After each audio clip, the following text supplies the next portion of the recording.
Hello my dear students. So let's start with our next topic. Example numerical number 8.2. I am reading the question, pay attention.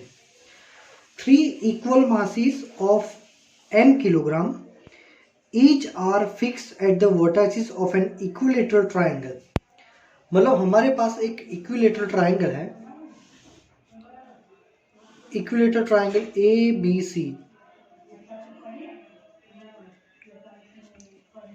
और ये तीनों पे same mass रखा हुआ है m m m.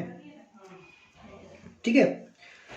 What is the force acting on a mass 2 meter placed at the centroid G of the triangle? मतलब कि ये यहाँ पे एक सेंट्रोइड होगा G, वहां पे हमने 2m मास रखा है. ठीक है. हमें ये फाइंड करना है कि ये 2G पे कितना फोर्स लगेगा. क्या फाइंड करना है? 2G पे कितना फोर्स लगेगा. आपको लास्ट में डेटा दिए हुए है कि AG का distance, AG distance is 1 meter, BG distance is also 1 meter and CG distance is also 1 meter. ये भी 1 मीटर है, ये भी 1 मीटर है, ये भी 1 मीटर, ऐसा अज्यूम करना है. Now according to question it is a equilateral triangle. अब इक्विलेटरल ट्राइंगल है तो ऑब्वियसली कि सारे एंगल 60 60 60 के ही बनेंगे, है ना. अब हमें क्या फाइंड करना है कि G पे कितना फोर्स लगेगा. ठीक है, ये G पे टोटल कितना फोर्स लगेगा. अब G पे कौन कौन फोर्स लगा रहा है, तो देखो G पे पहले B फोर्स लगाएगा, तो वो फोर्स है FB, प्लस G पे फोर्स लगाएगा C, ये हो जाएगा FC, फिर G पे फोर्स लगाएगा ये A, ये हो गया FA. ठीक है. चलो अब G पे पहला कौन फोर्स लगा रहा है? B G पे फोर्स लगा रहा है. Obviously this force is the attractive force, तो ये फोर्स की डायरेक्शन होगी ऐसे. It is the attractive force, मतलब ये डायरेक्शन होगा ऐसा. This is the FB force, this is the FB force. अब ये हमारा जो ट्राइंगल है वो इक्विलेटरल है, मतलब सारे एंगल 60 60 60 है. तो ये जो लाइन है एग्जैक्टली 3 इक्वल पार्ट करेगी, तो ये पार्ट होगा 30 डिग्री और ये पार्ट होगा हमारा 30 डिग्री. ठीक है. अब यहां पे ये जो G पॉइंट है वहां पे हम इमेजिन करेंगे कि ये हमारा कार्टेशियन का ओरिजिन है. मतलब ये x एक्सिस है और ये y एक्सिस है, ये माइनस x एक्सिस है, ये माइनस y एक्सिस है. ठीक है. तो अब देखो कि ये यहां पे बन रहा है ऐसे z, ये ऐसे दिखा z, ये वाला z. अब z में ये एंगल 30 है, तो ऑब्वियसली ये एंगल भी क्या होगा? 30 डिग्री. ठीक है. अब हमारा जो FB फोर्स है वो FB फोर्स ये डायरेक्शन में है ऐसे. तो ये FB के दो कंपोनेंट बनेंगे, एक कंपोनेंट बनेगा यहां पे और दूसरा कंपोनेंट बनेगा नीचे यहां पे. ठीक है. तो यहां पे जो कंपोनेंट बनेगा FB का, ये वाला कंपोनेंट, ये कितना होगा? FB cos 30, और नीचे क्या होगा? ये डायरेक्शन में नीचे FB sin 30. ठीक है. सेम लाइक दैट C भी यहां पे फोर्स लगा रहा है, FC मतलब फोर्स एक्टिंग ऑन G. कौन लगा रहा है? C लगा रहा है. तो C इस पे अट्रैक्टिव फोर्स लगा रहा है. C is attracting this G, so this force is acting in this direction. Obviously this force is also making an angle of 30 degree. Let's say this is our force FC. So यहाँ पे ये FC के दो component बनेंगे, एक यहाँ पे और एक नीचे. So this component is, यहाँ पे जो कंपोनेंट बनेगा वो है FC cos 30, और सेम कंपोनेंट नीचे भी बनेगा, तो यहाँ पे ऐड हो जाएगा. एफ सी साइन 30, ठीक है। फिर एक और फोर्स लग रहा है F A, force acting on G, कौन लगा रहा है, ए। तो ए इसको अट्रैक्ट कर रहा है, तो वो अगर if A is attracting G then it will attract toward itself, मतलब यहां पे वो फोर्स लगेगा। This is the F A vector, right. Now let's place the values of this FB, FC and FA from this diagram. So FG is equal to FB. So FB के दो component है, एक ये वाला FB cos 30 and this component has a direction of minus x. This component is having the direction of minus x. So उसका unit vector क्या आएगा, minus आई carat की डायरेक्शन में है ये। फिर एफ बी साइन 30 का है नीचे, ये कौन सी डायरेक्शन है, this is the direction of minus Y. So plus F B sine 30 minus Y का यूनिट वेक्टर होगा minus J. One more force is acting in positive x direction, so it is a plus fc cos 30 and the direction is I caret, and one more force acting downward which is fc sin 30, so plus fc sin 30 minus j caret, and one more force acting fa which is acting on the y axis, वो y axis पे लग रहा है। This force is not making any kind of components over here, so this force is Fa acting on the y axis, so it is a j caret, ready। तो यहां पे हमने सारे components लिख दिए। Now let's check कि भाई ये Fa, Fc और Fb इनकी वैल्यू क्या हो रही है। तो एफ ए फोर्स का फॉर्मूला पता है, जी m1 m2 by R square, ठीक है। So F A means force acting between this two, है ना, एफ ए मतलब ये दोनों के बीच में फोर्स लग रहा है। So G m 2m by R square, distance between this two is A G, है ना, इन दोनों के बीच का डिस्टेंस क्या है, ये ए और ये G, and the value of A G is 1 metre, so ये होगा 1 square G m1 m2 by R square. तो एफ बी की वैल्यू क्या होगी, F B means force acting between this two, so G m 2m again by R square, distance is B G, इन दोनों के बीच का डिस्टेंस बी जी भी 1 है, तो ये हो जाएगा again 1 square, and F C is equal to G m 2m by 1 square, same like that. So what we realize, we proved that all the forces are having same value, Fa, Fp और Fc तीनों force की value कैसी है, same. So we can say Fa is equal to Fb is equal to Fc and all are equal to F। Suppose सभी की value एक जैसी है तो सभी को हम अब F लिखेंगे, ये वैल्यू हम डालेंगे ये इक्वेशन नंबर 1 में कि Fa, Fp और Fc की जगह डाल दो F, क्योंकि सारे फोर्स की वैल्यू सेम आ रही है। तो क्या होगा, चलो Fg means total force acting on G is, ये माइनस को लिखते हैं आगे, Fb is F cos 30 I caret, ये माइनस लिखते हैं आगे, एफ बी की जगह लिखेंगे एफ, साइन 30 हो जाएगा जे, ये है F C, again F C G का लिखेंगे F cos 30 I, F C की जगह एफ, बट ये माइनस आगे ले ले तो यहां पे हो जाएगा माइनस एफ साइन 30 जे carat plus F J carat, ठीक है, कुछ नहीं किया, बस एफ ए एफ बी और एफ सी की जगह क्या लिख दिया एफ, और जहां जहां पे माइनस पीछे था उसको आगे रख दिया। अब देखो minus F cos 30i plus F cos 30i ये हो गए कैंसिल, है ना। तो बचा क्या, F G is equal to minus F sine 30j minus F sine 30j minus 2f sine 30j caret plus F J caret the remaining term.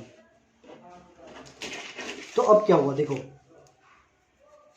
F G is equal to minus 2f sine 30 की वैल्यू क्या होती है, sign 30 होता है 1/2, others are as it is. So ये 2 cancel हो गया, so F G is equal to minus F J plus F J. यहां पे बचा क्या, माइनस एफ जे और ये plus F J as it is, ये हो गया cancel. So total force acting on the centre point G is 0, है ना। जी पे टोटल फोर्स कितना लगा, तो हमने भाई अभी प्रूफ किया कि जी पे टोटल फोर्स लगा 0। तो यहां पे एक्चुअल में एक रूल है, ठीक है। If you have a polygon of regular shape like triangle, square, rectangular, benzene, if you have a proper shape polygon और उसके हर कॉर्नर पे इक्वल मास होगा, ऑलवेज सेंटर पे फोर्स 0 ही होगा। कोई भी शेप के लिए आप कैलकुलेट करोगे, अगर सब शेप यूनिफॉर्म है, हर कॉर्नर पे मास सेम है, सेंटर पे ऑलवेज फोर्स 0 ही लगेगा। तो यहां पे भी न्यूमेरिकल कंप्लीट नहीं हो रहा है। यहां पे क्या है कि इसका बी पार्ट भी है। What is the force if the mass at the vertex A is double. भाई हमारा जो ए था, ए पे जो मास है, अब ये मास को मैं डबल कर दूं, ये m की जगह अगर 2m कर दूं तो क्या होगा। आई होप कि आपको दिख रहा होगा, ये होगा हमारा 2m, ठीक है। चलो तो ये वाले मास को अगर 2m कर देंगे तो कौन सी क्वांटिटी चेंज हो जाएगी, तो वो केस में एफ ए वाला जो फोर्स था, क्योंकि अब एफ ए फोर्स इन दोनों के बीच में लग रहा है, तो अब यहां पे ये एफ ए की जगह पे हो जाएगा जी 2m बाय 1/2। एफ बी और एफ सी सेम हो जाएंगे, क्योंकि ये मास में और ये मास में तो कोई चेंज कर नहीं रहे हम लोग। तो एफ बी और एफ सी की जगह लिख दो एफ, है ना। तो होगा क्या इसमें, इसमें ये होगा कि एफ बी और एफ सी जी का एफ लिख दो, तो फॉर्मूला क्या होगा देखो, F G is equal to, ये फॉर्मूला फिर से, minus F cos 30i minus again F sine 30j plus F cos 30i minus F sine 30j, और एफ ए है, एफ ए की जगह ये लिखना पड़ेगा जी 2m इंटू 2m 4m² और 1² तो 1 ही होता है, ये हो गया हमारा j, ठीक है। चलो तो अब क्या हो गया भाई, minus F cos 30 plus F cos 30 cancel, तो एफ जी क्या हो गया, ये और ये एडिशन हो जाएगा minus 2f sine 30j plus G 4m² j caret. Sine 30 हो जाएगा 1/2 करेंगे तो ये 2 अगेन कट हो जाएगा, डायरेक्ट लिख रहा हूं, तो एफ जी हो जाएगा minus F J carat minus F J carat plus 4gm² जे कैरेट। सो ये हो गया हमारा आंसर। बस बुक में क्या किया कि बुक में एफ की जगह पे ये तीन में से ये दोनों में से कोई भी एक वैल्यू डाल सकते हैं, है ना। तो g2m², तो ये f की जगह बस g2m² डाल दोगे तो आपको बुक का आंसर मिल जाएगा। और आप खुद भी इसको वेरीफाई कर सकते हैं। यहाँ पे स्पेस है नहीं, दूसरे पेज में लिखूंगा तो वो नहीं होगा, ठीक है, पूरा डायग्राम मैशअप हो जाएगा पूरा। बस आपको ये एफ की जगह पे ये या ये दोनों में से कोई भी एक वैल्यू डाल दी है और इसको सिंप्लीफाई करना है, बस खत्म। सो न्यूमेरिकल थोड़ा लेंदी है बट कंसेप्ट वाइज बहुत अच्छा है। आपको ये इंपॉर्टेंट न्यूमेरिकल भी है, ये कंसेप्ट्स नेक्स्ट फर्दर टॉपिक्स में काफ़ी यूजफुल रहेंगे। चलो अब जस्ट न्यूमेरिकल के नीचे आपको 2 इंपॉर्टेंट पॉइंट दिए हैं, ठीक है। दोनों पॉइंट एक्सट्रीमली इंपॉर्टेंट है। अगर ये 2 पॉइंट नहीं समझोगे तो आगे की थ्योरीज में कुछ भी समझ में नहीं आएगा। सो क्या है ये पॉइंट्स, लेट्स चेक। पहला है, मैं पॉइंट को पढ़ रहा हूं, I am just reading the point. The force of attraction between a hollow spherical shell of uniform density. मान लो कि आपके पास एक यूनिफॉर्म हॉलो शेल है,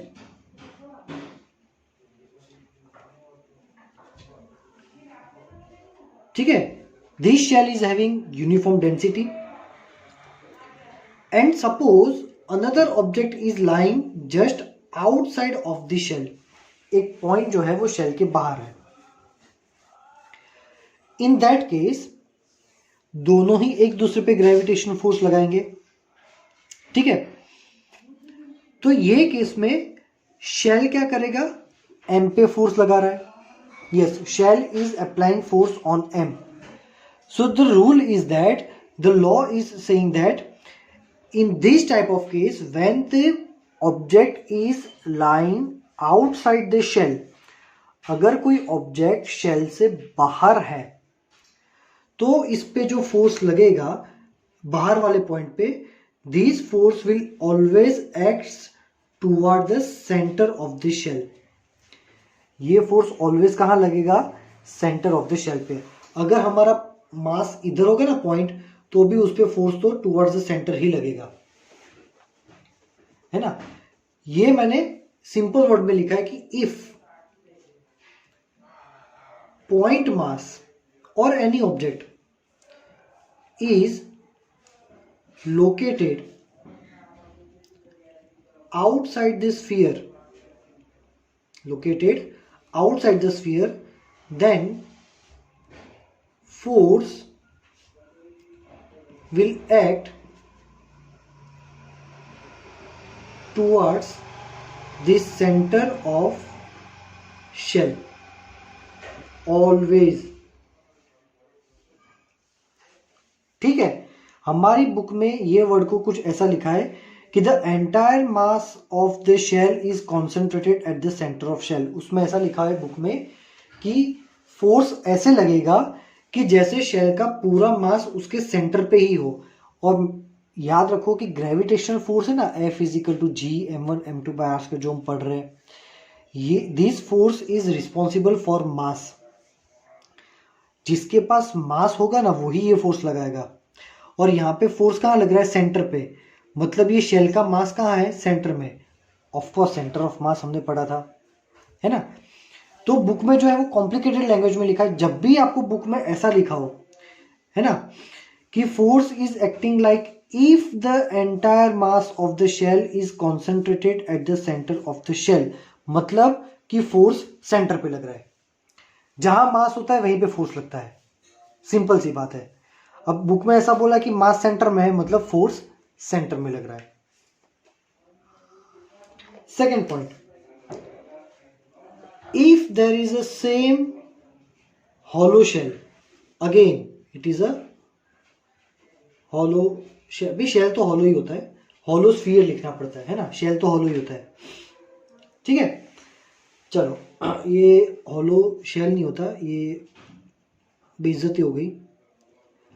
hollow spherical sphere, hollow sphere है ना, शेल नहीं, hollow sphere, क्योंकि हॉलो स्फीयर वही शेल हुआ, हॉलो शेल नहीं होता। चलो, तो Again you have a hollow sphere and this is the center. Now the same point object is lying inside the shell, है ना. अब ये जो पॉइंट है वो hollow sphere या फिर शेल के अंदर है. If point mass is located inside the shell, then there will not any force acting on point mass. दोनों लॉ याद रखते हैं. अगर पॉइंट मास शेल के अंदर है तो उस पर कभी भी फोर्स नहीं लगेगा. Force can never exerted on a object if your object is lying inside the shell. अगर ऑब्जेक्ट शेल के अंदर है तो कभी भी फोर्स नहीं लगेगा. अगर ऑब्जेक्ट बाहर है तो फोर्स लगेगा ऑलवेज टुवर्ड्स द सेंटर. ये दो रूल है और ये आपको अच्छे से समझना है. ठीक है, इसको याद भी रखना है आपको. चलो आगे बढ़ते हैं. Gravitational constant theory.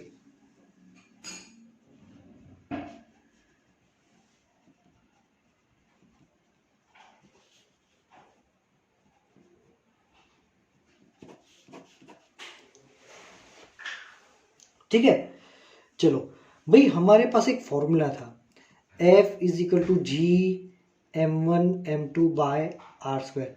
उसमें ये जो G है, ये G को बोलते हैं हमारा ग्रेविटेशनल कांस्टेंट, जो कि मैंने कल लास्ट लेक्चर में पढ़ाया था. अब ये this theory is about how can we find the value of G. भाई हमें तो पता है कि भाई G की वैल्यू क्या है, 6.67 into 10⁻11 newton into metre square पर kilogram square. We know that कि भाई G की वैल्यू ये होती है. कहाँ से आई है value? What is the experiment behind this constant? ये कांस्टेंट के पीछे क्या एक्सपेरिमेंट है? Let's see. Suppose understand properly the experiment. देखो, सबसे पहले तो भी ग्रेविटेशनल कांस्टेंट G की वैल्यू सबसे पहले किसने फाइंड की थी? कैवेंडिश ने. किसने फाइंड की थी? कैवेंडिश.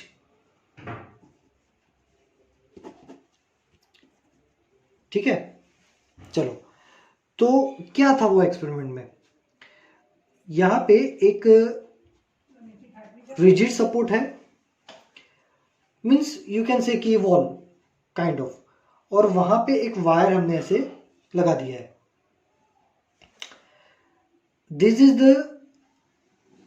रॉड, ये है हमारा wire, and this is the rod.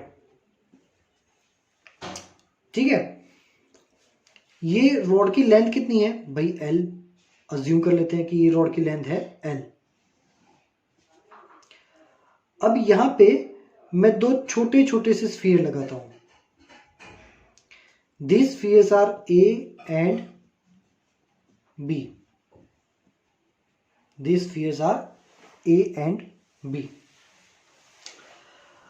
अब यही स्फीयर के पास मैं क्या कर रहा हूं कि दो स्फीयर लगा देता हूं बड़े बड़े. एक ये स्फीयर है हमारा S1 और दूसरा स्फीयर है यहां पे S2. ये दोनों स्फीयर्स के बीच का डिस्टेंस जो है वो हम मान लेते हैं D. दोनों स्फीयर्स के बीच का डिस्टेंस हम मान लेते हैं D. ठीक है, अब आपकी बुक में दो पोजीशन दी, वो ऑप्शन दिखा रहे हैं, या तो दोनों को ऐसे लगाओ या तो दोनों को ऐसे लगाओ. These are the options. अब दो ऑब्जेक्ट्स हैं. मान लो कि ये छोटा ऑब्जेक्ट है, उसका मास है स्मॉल m, और ये बड़े ऑब्जेक्ट का मास है capital M. Again small m capital M. ठीक है, अब क्या होगा, when two objects are placed nearby the force will act, gravitational force लगेगा दोनों के बीच में, कितना लगेगा, F is equal to G m1 m2 by R square. तो यहां पे इन दोनों के बीच में जो फोर्स लग रहा है वो फोर्स कितना होगा, F is equal to G m m by distance d square. इसको दे दो इक्वेशन नंबर 1। अब ये फोर्स की वजह से क्या होगा कि भाई ये बड़ा ऑब्जेक्ट है तो ये ज्यादा फोर्स लगाएगा यहां पे, और ये ऐसे अट्रैक्टिव फोर्स है, इसलिए बड़ा ऑब्जेक्ट छोटे को अट्रैक्ट करेगा, ये भी बड़ा छोटे को अट्रैक्ट करेगा। तो ये जो वायर है, एक पे नीचे फोर्स लग रहा है, एक पे ऊपर फोर्स लग रहा है, वायर ऐसे गोल घूमेगा। वायर के गोल घूमने से क्या होगा कि भाई यहाँ पे ये रॉड गोल घूमेगा, रॉड के गोल घूमने से वायर में क्या होगा, एक ट्विस्ट होगा, वायर जो होता है ना ऐसे ट्विस्ट हो जाएगा। सो ये गोल घूम रहा है तो ऑब्वियसली टॉर्क होगा। So responsible torque for this motion, responsible torque for this motion. तो टॉर्क के फॉर्मूला में पढ़ी हमने क्या देखा था कि अब यहां पे दो टॉर्क लग रहे हैं, एक फोर्स यहां पे लग रहा है, एक फोर्स ऊपर लग रहा है, मतलब दो फोर्स की वजह से टॉर्क लग रहा है, तो यहां पे कपल टॉर्क होगा। कपल टॉर्क का फॉर्मूला क्या था, magnitude of any one force into perpendicular distance between two force line. ठीक है, चलो तो भाई टॉर्क क्या होगा, magnitude of any one force, ये फोर्स और ये फोर्स दोनों फोर्स की वैल्यू सेम है, कितनी, इतनी। तो magnitude of any one force में मैं लिखता हूं G M M by D square into perpendicular distance between two force line. तो ये पहली फोर्स लाइन है, ये दूसरी फोर्स लाइन है, और उन दोनों के बीच का परपेंडिकुलर डिस्टेंस मतलब हमारा एल, रॉड की लेंथ, तो इनटू ये हो जाएगा एल। ठीक है, इसको दे दो इक्वेशन नंबर 2। अब ये टॉर्क की वजह से क्या होगा, ये टॉर्क की वजह से हमारा रॉड गोल घूम रहा है, गोल घूमने से ये जो वायर है, वायर में ट्विस्ट जनरेट होगा। तो ट्विस्ट जनरेट करने से क्या होगा, ट्विस्ट होगा तो क्या होगा कि वायर का खुद का एक प्रॉपर्टी होता है, रीस्टोरिंग प्रॉपर्टी। वायर को ट्विस्ट दोगे तो वायर क्या करेगा, अपनी एक्चुअल पोजीशन में आने के लिए उल्टा टॉर्क लगाएगा कि भाई मुझे अब मेरी पोजीशन में वापस आना है। तो वहां पे ये तुम्हारा टॉर्क है और यहां पे एक टॉर्क लगेगा, ये रीस्टोरिंग टॉर्क। भाई तो ये रीस्टोरिंग टॉर्क की फॉर्मूला क्या है, रीस्टोरिंग टॉर्क की फॉर्मूला है T into theta. Restoring torque की फॉर्मूला क्या है, T इंटू थीटा। अब ये T क्या है और थीटा क्या है, भाई थीटा मतलब हमारा ट्विस्ट एंगल, वायर ऐसे मुड़ेगा ना तो वो कितना एंगल मुड़ा है, वो एंगल यहां पे फाइंड करना है, थीटा। तो ये हमारा हो गया ट्विस्ट एंगल। और ये T क्या है, T है restoring torque per unit angle of twist, है ना। और थीटा क्या है हमारा, सिंपली ट्विस्ट। आपको बस इसके नाम याद रखिए, वैसे ही जनरली कहीं पे आते नहीं है, कोई भी न्यूमेरिकल में इसका यूज नहीं होता है ना। चलो इसको दे दो इक्वेशन नंबर 3। अब एक टाइम ऐसा होगा कि दोनों टॉर्क इक्वल एंड ऑपोजिट हो जाएंगे, है ना। वो पोजीशन में तुम्हारा ये सिस्टम कहीं पर भी कुछ भी मोशन नहीं करेगा, खत्म, है ना। तो इक्विलिब्रियम पोजीशन आएगी तब दोनों टॉर्क की वैल्यू सेम हो जाएगी।